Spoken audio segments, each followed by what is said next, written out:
What are you training for? Life.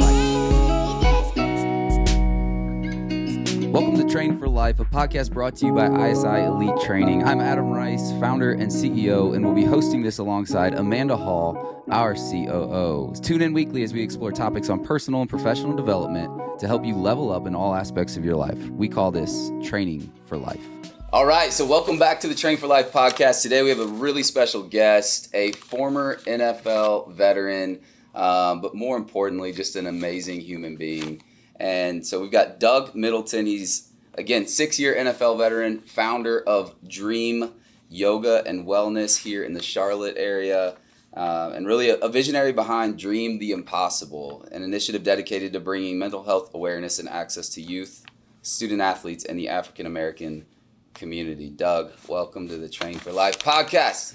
Thank y'all for having me. Appreciate it. So let's dive in first. I think the big thing is, some really cool stories around you. Again, I think first thing for us is just an amazing human, right? I think that when a lot of times we were just talking about it before, it's like we get labeled so easy, right? And so NFL, yada, yada, yada, CEO, COO, like founder, co-founder, whatever it is, but like at the core, who are you as a human? I know you're a husband, business owner now. Yeah. So give us a little rundown of your story growing up into playing college football in the NFL to where you're at today. Yeah. So I'm from Winston-Salem, North Carolina. I was born and raised there. Went to Parkin High School. Grew up in a 2-parent household, and I say that proudly because my parents made a lot of sacrifices for me to be in the place that I am today. They still are making a lot of sacrifices for our family. And then from there, I attended Appalachian State. I'm very, very excited, very proud mountaineer. That was a dream school of mine after not getting my dream school offer, which was the University of South Carolina. But just kind of pivoted and found App State. And when I found App State, they didn't necessarily find me. I was the last scholarship offer that they gave out that year. And I literally, got the offer 2 days before signing day and signed and committed. And went there, and I was a freshman All-American, freshman All-Conference. And so I tell that story all the time because it's not really about how you start. It's about what you do once you get an opportunity. It's kind of been the story for my life for a lot of things, where I just got, blessed enough to get the opportunity and just try to run from it there. And so went on to App State, had a great career there, where, had a great career my freshman year. And then my second year, I broke my left ankle, and that was the first time that I had a chance to think about life outside of just being an athlete and outside of football. And so I also got in some trouble that year, just like any college student. Of course. I get kicked out the dorm room, and for a drinking ticket. We had a drinking party in my dorm room, and I was forced to go live with 3 people who did not look like me. Like, these 3 guys were from, like, Western Carolina, like, Asheville area. One of them, like the Luke Combs. One of them never seen a black person until they got the car. Like, that was my roommate. And so, that was my roommate. And, and so we're they accepted me in, and they were on the football team as well. So I remember Titans type stuff. And so when I went in to move there, there was this one guy, his name was Graham, and he was a starting center, but he would literally spend all his off seasons not even practicing. He would be in China, like studying business. And I was like, man, like, how do you like balance both of them? And he was like, man, you gotta find other interests besides just sports, because there's no guarantee that you're gonna make it to the NFL.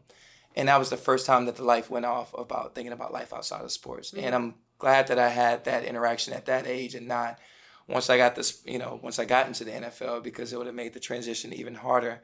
So, had a great career the last couple of years, and then went on to the NFL, and went undrafted to the New York Jets. Played there for about 3 years. During that time, I had some injuries, had some ups and downs. That 2017 year, I lost my best friend to suicide.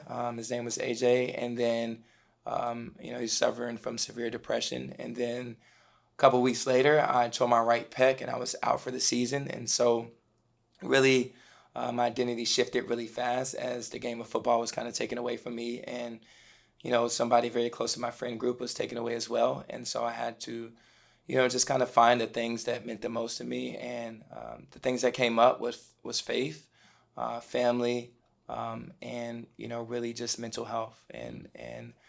So returned back to the game my third year and started a lot of games that year. But then around that seventh, eighth game, got hurt again. And the year before is my friend struggling with like mental health. And then that year it kind of hit me, personally.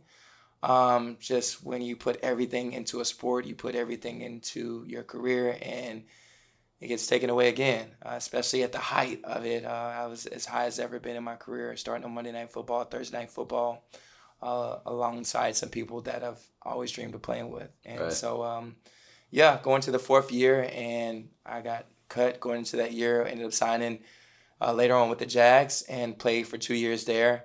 And then left the Jags in 2021, signed with a slew of teams that last year, and that's how I kind of knew it was over with. I was living out of a suitcase, kind of going from, city to city, and I just got to the point where every single city I had to kind of, reclimb every single, place that I was at and reprove myself. And I'm like, I've already been in the league for 6 years, I have no problem reproving, but it seems like I have to reestablish myself or re-identify myself every single time that I come to this new team. And so that just kind of got overwhelming for me. And so that year in 2022, I kind of finished up there, and then immediately took the job at App State to kind of work back at my alma mater, helping athletes build their own brands, helping them with NIL, helping them really just capitalize on all these things that's happening off the field for athletes.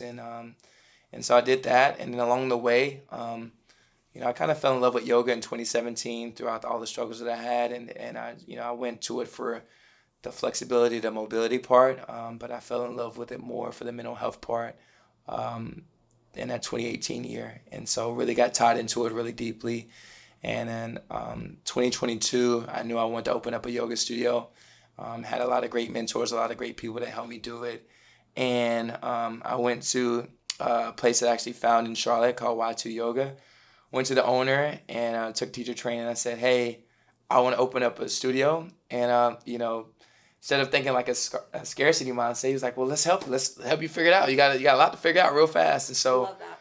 he helped me. And, Cool. definitely appreciate him for that. And we opened up Dream Yoga and Wellness in summer of 2023. And I've been on the grind ever since then, trying to figure out how to continue to help people heal mentally and physically and spiritually, and to also, really just help people dream. I think the reason it's called Dream is because we don't think about it as much, but we go through all this trauma, all these different things in life that prevent us from having the same ability to dream like we had when we were a child. We had all these things that we wanted to be. We want to be a lawyer, we want to be a doctor, and then we get in life and this happens and this happens. Like, I don't want to be any of that stuff anymore. I just want to just do whatever I'm doing in my normal life and just keep doing that. And so the goal is that through yoga, through this, through the asanas, through the practice, through, the cold plunge, through the sauna, that we help these people heal and return to a state that they can continue to dream and continue to be more than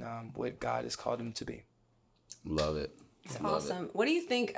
I think there's still, although I think there's a lot of awareness around mental health. Yeah. Like everybody's throwing the word Yeah, around. they're throwing it But around I big think time. there's a lot of still silence. People don't really know, like, what do you think needs to change? I think especially even for men and athletes, like, what do you feel like needs to shift to, or what would you say to someone even listening to this? Like, what would need to change to really get them to start opening up, asking for help more? Like, what does that look like? Like, I think that journey, like, a lot of people hear it, but they're like, where do I go? Who do I talk to? What does that look like? If I'm struggling, what would be the steps for me to talk to someone or get into a space where I'm going to get help? Like, what would you say to that? What do you think needs to shift there? And then how would you speak to someone specifically listening to this that may be in a place where they're like, I'm struggling?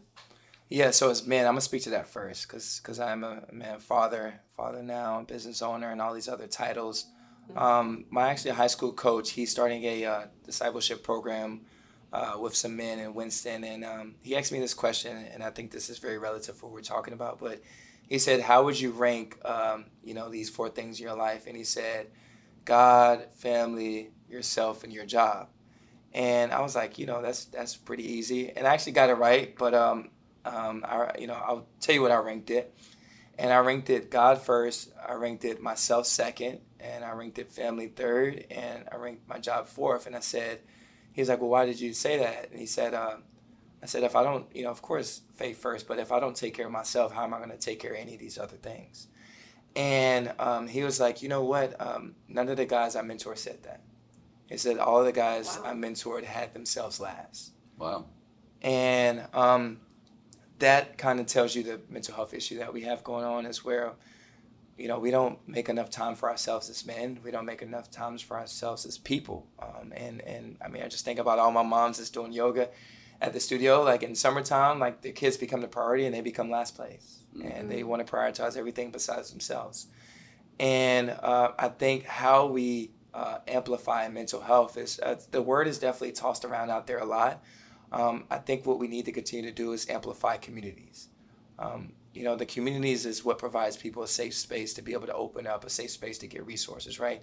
Like the big communities that you all are building with ISI, the community that we're building with Dream, and all the other places that are, have communities. You see all these morning run clubs now, like people are yearning for community. And, coming out of COVID, a lot of people are still lonely. A lot of people don't have that space to have connection, to have a real conversation with their peer, a real conversation with somebody that they may respect. And so the way you find those conversations is through community. Yes, you can go pay a therapist $150 to go have a therapy session. I'm all for that, but I'm also for, really just talking to your friend or talking to somebody who is your peer who's going through the same thing that you're going through. For example, I feel like I just had a therapy session before we started. Y'all helped me so much but you don't get a lot of those conversations. But, we talked about having and establishing those communities where, you're going through stuff in life. You seem like it's crazy. You seem like it's hard, and you don't know that it's normal for where you are right now in life. And so,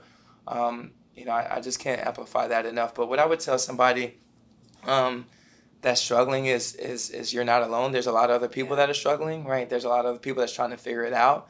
And the thing that I would say was get surrounded by somebody that can pull you up, right? Like that can elevate you together. And I think, as long as we're involved with other people, right, we hold each other accountable and we check on each other and we check in with each other. And we notice when somebody's not in that class. We notice when somebody's been missing. I have teachers come to me all the time. Have you seen such and such? We haven't seen her. And or like a member this morning, I see her and I can see, she looks completely different. I asked her what's wrong. She says, well, I just found that I have arthritis. And it's just being able to notice and see those things in people. And I think it just comes from community. It comes from friendship. And we've always, back in the day, families would stay closer together. They would stay all on the same street. And now it's a lot different. And now we don't talk as much. We just scroll and we just post and we just post highlights of our life. And so that's, that separates from those in-person conversations that we're used to having. And so that's what I think leads to the mental health issues that we're seeing. Of course, there's, some scientific stuff that goes on as well. But I think a lot of that can be solved with true accountability through communities. I love that. I've got a kind of a twofold question here. Yeah. So number one, what is mental health? Yeah, mental health is just, it's just as simple as your physical health. It's everything encompassing in your mind. And so a lot of people want to, group mental health and mental illness together. They're two totally different things, right? Just because you have the conversation about mental health does not mean that you have a certain diagnosis, or it doesn't mean that you have PTSD or you have depression or anything like that. It just means that you're aware of what's going on in your mind. And so I think about mental health is the way that we approach our daily mindset, the way that we approach the way that we see our life, our perspective, the way that we train this muscle in our body, which is our brain. And I think it's truly just important as your physical health, which is the rest of the muscles in your brain, in your body. Yeah. And so and I also think your brain is one of the most powerful thing in your body, because you have the most conversations with you. You have more conversations with yourself than anybody else, and a lot of those conversations are internal. And a lot of people shut down, mentally, and their body could probably take a lot more, right? And you could probably push yourself a lot more. You could probably do a lot more hard things, but you have so many of these mental blocks that are in your mind, so many of these things that you're battling in your mind that prevents you from taking action. I mean, I got all these ideas in my mind. That's why I try to put it out front and actually tell somebody, because now I have somebody to hold me accountable. I have somebody that, that's going to say, well, you said you're going to do this. Yep. But there's so many things that we battle mentally in our mind that prevents us at the end of the day from taking physical action. And that physical action is what leads to change, is what leads to improvements in our life. It's one of my favorite sayings is action alleviates anxiety. But my question around this is, I think with anything that we see, it goes from not talked about to now it's almost a cliche word to flipping all the way to the other side where you hear people talk about, I have anxiety that it's almost like a hutch versus real. So how do you navigate as a society? I mean, even I'm like, my daughter was listening. She was like watching a show the other day, and it's Disney. Yeah. The character names is anxiety. That's her name. Yeah. So how do you and I probably toy with it a little bit. Like, is that a good thing? Is that a bad thing? Like, is it actually bringing awareness, or is it actually saying like dismissing some of the mental toughness that we have? Like, I don't know. Yeah. I'm curious your take on it though. Yeah, this is totally opinion. It's not, expert knowledge or anything like that. It's all opinion. I think it's a little bit of both, right? I do think there is a lot more awareness out there these days about mental health, but I also think there's a lot more misinformation out there as well. And I'm going to, quote some things that I've heard. I listen to a lot of podcasts, and I'll probably listen to this as well. But, the guy, I can't think of his last name. His name is Michael, but he founded Body Armor, also founded Noble. But he talked about how there's a big gap in people when it comes to mental resiliency, right? We struggle with the difference between mental health, mental resilience, and mental illness. And the lines are very close, right? The lines are very close of that threshold of how much can we push ourselves before it's too much, right? Yep. How much can we challenge ourselves before we notice that we need to take a step back? And so I think that there is a softer generation or just a softer population in general, and we are using the crutch of mental health a lot more. But I also think that I think they're really truly people that are out here suffering. Sure. I really think there are people that are going through some real stuff, has been dealt with some real things in their life, and have had a lot of moments of trauma that they've suppressed for a long time and they haven't dealt with, and it all comes to the forefront and it begins to feel overwhelming. But I also believe that, worrying, when you worry and you have anxiety and you feel anxious, you're also worshiping your problems that you could probably fix if you take action. And so, I will always say that it's a little bit of both, and it's about being able to really get a clear understanding of which one is it. And maybe that takes sitting with a therapist and understanding, hey, do I have a real issue going on? Do I truly need to be tougher or more resilient? And that's why you see all these different people in the mental health space, right? It's not just a mental health therapist. There's mindset coaches. Yep. There's mental health consultants. There's a lot of different people that can work the brain. And instead of just seeing it as one big thing, like we can hyper focus it into people who are tailored to fix different things. There's leadership coaching, right? So many ways that you can address what may be going on with you and your mental health. And female youth is tough right now. I mean, that's one generation, one population I would not want to be right now. Yeah. I'm just be honest. I'm really nervous, for my daughter. Growing up in a generation where you can make one mistake and it's everywhere. Yep. Just like that. You kissed the wrong guy in high school, it could be, everywhere. Yeah. And to deal with that at this age, that can be extremely tough. And so I'm glad that everybody's aware. And I think the goal is to continuously amplify the resources as much as we do the awareness for mental health. And then from there, along the way, help people identify and build that mental resilience that can help them be stronger individually. Mentally and physically. I also think you've got you were talking earlier about we're scrolling and highlight reels yeah. and what people are seeing. And I think that also tailors into real conversations. Like, Yeah. you know, for the longest time, when somebody would ask the question to me, like, hey, how are you? You know, I'm good. That was always the go-to. Yeah.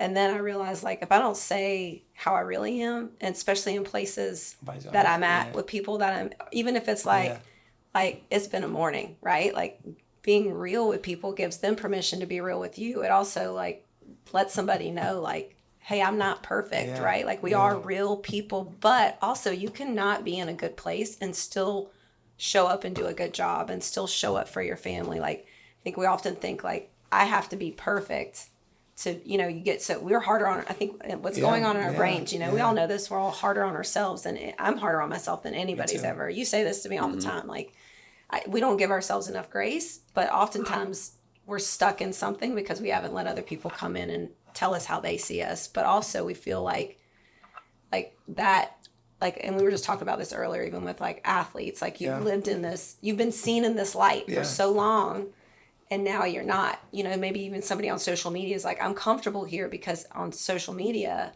I'm seen this way. I talk to my girls about this a lot. Like, it was a long time before they were even on Instagram. And I struggle with that now as teenagers because the likes can feel good and all that can feel good, but what's going on inside of you may not feel good, right? But that doesn't mean that you're not still worthy to show up where you are, and also to open up to people about that. Like, what do you think from like a space of like in mental health? And I know we're talking about that, but we're also talking about your brain and the muscle and that tool. Like, do you have any practices, like even with yoga, or like I know you do meditation, that you would advise, like anything that you do either on a daily basis or that you've seen people do, especially athletes that you've worked with, that's helped them kind of move from that mental space of being all in the brain, right, to really getting into reality, like a practice that you would share someone could do? So what I would say to that, I was going to post this on my Instagram this morning, but I believe every day should start and end with gratitude. And you know, when we talk about that so much in the morning when I do my 5:45 a.m. class, because perspective can be shifted so much, right? Like, the lady was like, hey, like, so I have arthritis, and I'm like, you're 60 years old. I said, like, I have a ton of friends who won't even make it to 30. And she's like, well, I'm like, like, shift your perspective about, like, you've been blessed to live a long life, right? And yes, your body may be deteriorating, or certain things may be happening to your body, right? But let's also shift our mindset that you're in a good enough shape that you can still play with your grandkids, and there's so many things that you're doing a yoga session at 60-something years old at 105 degrees at 5:45 a.m. Yep. Like, change your mindset about that. Change the way that you see that. And so, you know, the thing that I miss the most, and I think a lot of guys will miss, is the locker room. And, you know, back to your conversation about the scrolls and the conversations. And so the locker room, it was always that place you could just be brutally honest with each other, right? You could sit down and have honest conversations, and guys would just hang out there like way after practice, right? Practice and the work day would be over at 5, and guys would still be there 8 o'clock at night, just having real conversations. That's not the girls' locker room. You know, it's a little bit different, right? But I mean, I think y'all do it in different spaces, right? Man, you do it when you have wine. You do it when you go get your nails done, right? I always picture y'all in there like goofing off and like hurting each other. I mean, that too. That's part of it as well. You know, it's the whole thing. It's all encompassing of it, right? It's all encompassing of it, right? And it was our form of community, and so many guys transition after the game, and it's very hard to find that same type of environment. And so, yes, I mean, you know, you also talked about how in social media, like you put up this, you know, you post these pictures and you post these highlight reels, and all these people see you in such a way. In reality, you didn't ask them to see you that way. Like, I didn't ask you to look at me like this. I didn't ask you to hold me to this pedestal. I just posted pictures of what I did in my life, you know? And, you know, to your other point about, you know, really, if you don't take advantage of somebody really, and, you know, giving you that invitation to really ask how you're doing, and creating those spaces intentionally to have those conversations. Sometimes you may never have those conversations to really get brutally honest with somebody, right? Like, we may ask it, but, you know, the person who also is asking the question, has to, do it with more intention. Like, no, really, how are you doing today? And I'm giving you permission and space to let me know. And, a lot of those conversations may not happen a lot. And so, usually you got to pay a lot of money to get those conversations. You got to go pay and see a therapist to really get a true dialogue of feedback. And so I think the best thing that we can do is starting our day with gratitude. And so, yoga, meditation, all those things are big for me. Yoga, like, people don't always see the benefits physically, and that's the tough thing about it. Like, it's people they want to do it for weight loss. They want to do it for flexibility, or they want to do it for mobility. It does help all those things. But the biggest thing that yoga does is it helps you mentally. All the differences that you can't see. And so that's the first thing I would say. I am a big believer in cold plunge. I do think I've been listening to Jay Shetty and Wim Hof all lately and stuff, and the Iceman, and I think cold plunge and breath work can solve a lot of issues physically and mentally. I think it's a form of medicine that we don't talk about enough. That's something that's helped for me.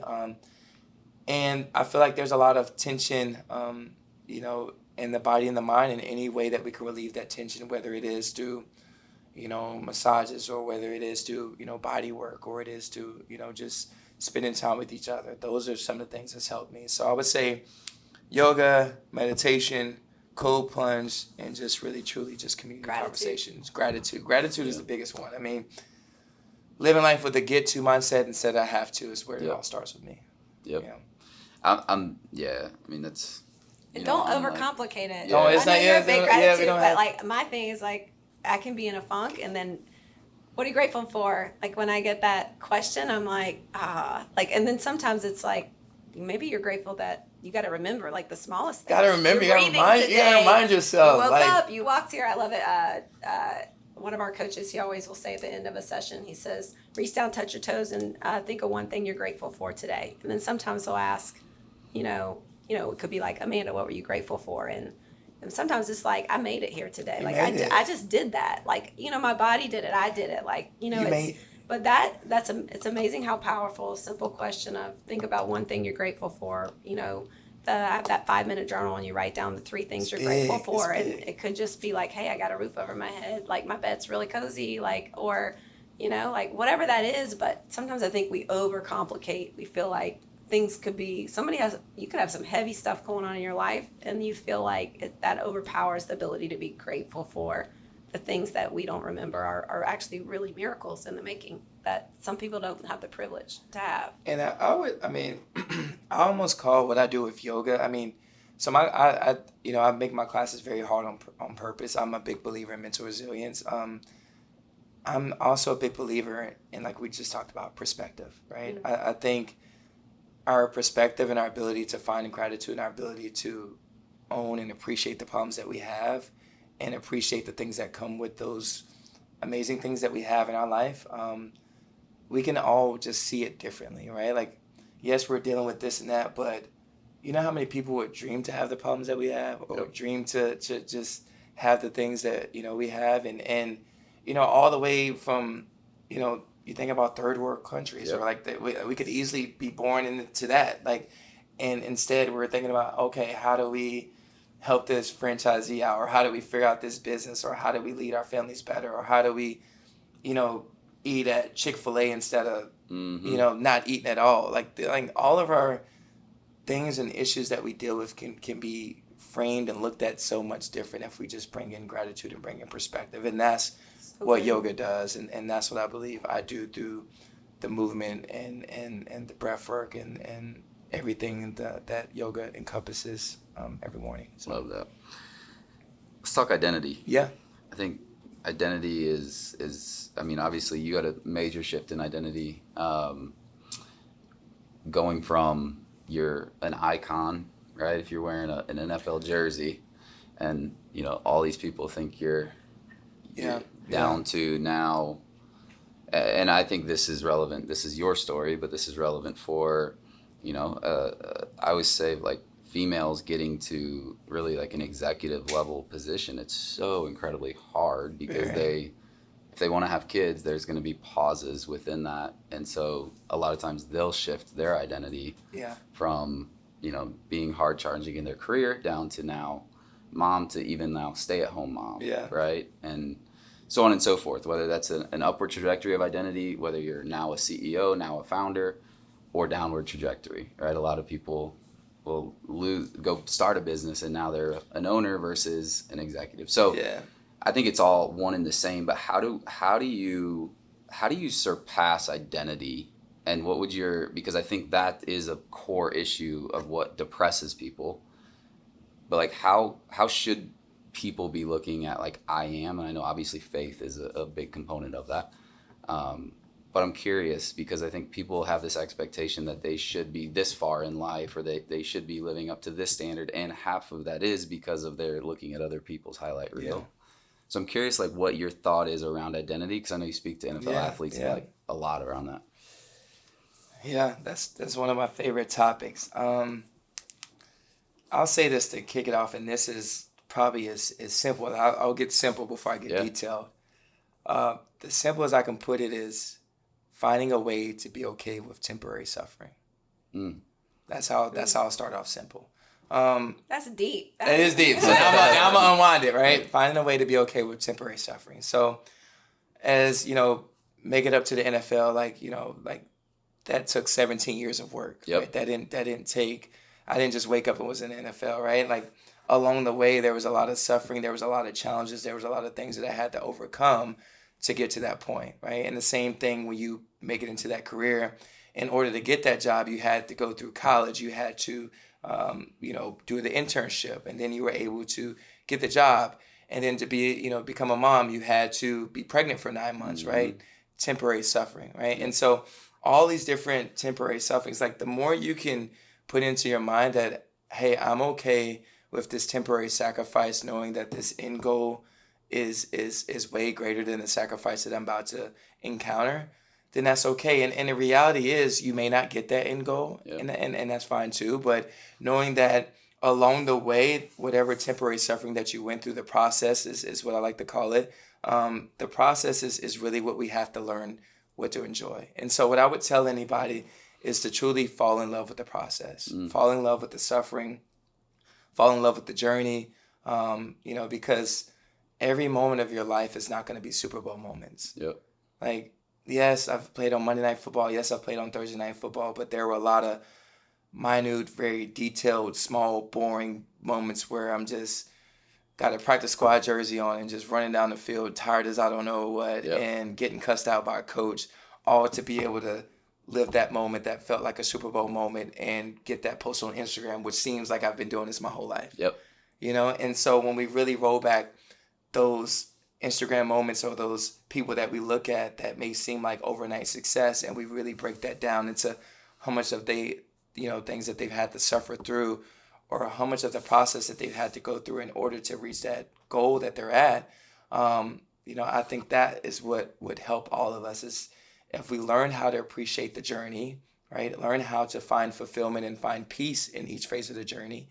And then from there, being okay with not, with changing levels, right? And when I work through it from an NFL point of view, when I sit with guys, it's like, like the same thing that you had to do to make it from this undrafted free agent or this first round pick to a starter, to a Pro Bowl, to an All Pro, is the same thing that you have to do in life. And if you think you're about to retire from the NFL and make a lateral movement, you're insane. Right. It's not going to happen. Like, you're not about to be one of 1,400 people in the world that are doing what you do into one of the 1,400 people in the world that are great at business or whatever. Like that, it does not happen like that. And so the moment that you can reframe your mind and your perspective to bring it back to starting all over is that 6-year-old kid that you were, when you first started playing this game, and to be able to put the time in and effort to work yourself up to that, then that's how we have the right mindset about it. But to what I would say to that CEO that, may have